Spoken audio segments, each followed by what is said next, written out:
बिस्मिल्लाहिर्रहमानिर्रहीम। अस्सलाम वालेकुम। मैं हूं अकील शहजाद और आप देख रहे हैं हिस्ट्री लोडेड। कुलश और हान किस नंबर 17 का दूसरा ट्रेलर आ चुका है और 17 का दूसरा ट्रेलर देखने के बाद सवाल जन्म देते हैं कि क्या यहां पर कासिम की शहादत हो जाएगी। दूसरी तरफ फ्लेवियोस और फातिमा का क्या बनेगा। क्या ईद बे की यहाँ मौत हो जाएगी। दूसरी तरफ शाहीन बे ने ओरहान बे के ख़िलाफ़ बगावत शुरू कर दी है। क्या शाहीन बे, ओरहान बे या फिर अस्पारचा खातून में से किसी को मारने में कामयाब हो जाएंगे। क्या यहाँ अस्पारचा खातून की मौत हो सकती है। दूसरी तरफ कराजाई हिसार को कैसे हासिल किया महमद बे ने, आपके साथ डिस्कस करेंगे। लेकिन वीडियो शुरू करने से पहले आपसे गुजारिश है कि अगर आपने हिस्ट्री लोडेड को सब्सक्राइब नहीं किया तो ज़रूर सब्सक्राइब कर लें। जैसा कि आपने ट्रेलर 2 में देखा है कि एक धमाका हुआ है वहीं पर जहां पर कराची की ज़मीनें हैं और ओरहान बे और इसके साथ साथ अस्पाराचा खातून वहां फंस गए थे। लेकिन आपने ट्रेलर में ही देखा है कि ओरहान बे सिर्फ 2-3 बंदों के साथ वहां गए थे, लेकिन इसके बाद वहां बहुत से उनके साथी पाए गए हैं। यकीनन ओरहान बे वहां पर जब गए हैं तो उनका एक मंसूबा था। मंसूबा यही था कि वहां एक धमाका हेज़ मवाद रखा गया था जिसके ऊपर तीर चलाया गया और जो ही धमाका हुआ वहाँ से वो भाग कर निकल आए और भागने के बाद जंगल की तरफ दौड़ रहे हैं, आपने देखा है। यकीनन ओरहान बे जो ही वहाँ से निकले हैं तो उसके बाद एक बार फिर शाहीन बे वगैरह ने मीटिंग की है और यही फैसला हुआ है कि शाहीन बे अपनी बगावत शुरू करेंगे बुरसा में और महमद बे हासिल करेंगे कराजाई हिसार को।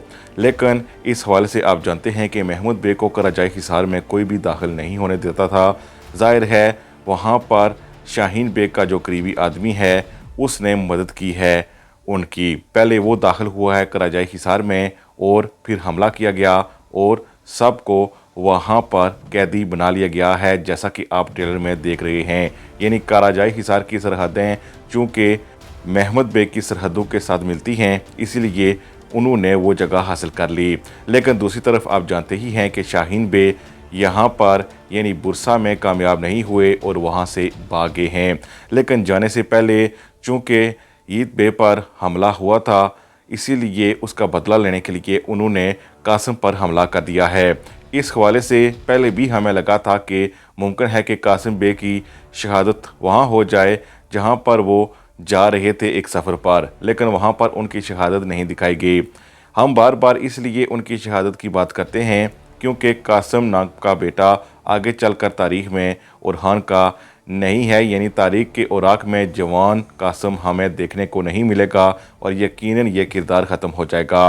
अब यहाँ पर भी क्या उसकी मौत हुई है या फिर ज़ख्मी हुआ है ये कन्फर्म तो किस देखकर ही पता चलता है, लेकिन इसके चांसेस ज़्यादा हैं। 70% चांसेस हैं कि यहाँ पर कासिम की मौत हो जाए।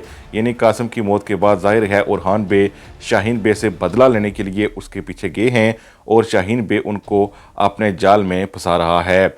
यकीनन शाहीन बे उनको अपने जाल में लेकर चला गया है। दूसरी तरफ अस्पारचा भी उनके साथ हैं, लेकिन हमें लगता है कि मुमकिन है कि यहाँ पर कोई ना कोई पहुँच आएगा और ओरहान बे को यहाँ से बचा लेगा।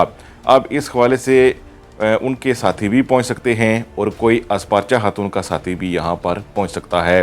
बहरहाल अस्पारचा और ओरहान बे यहां से बच जाएंगे।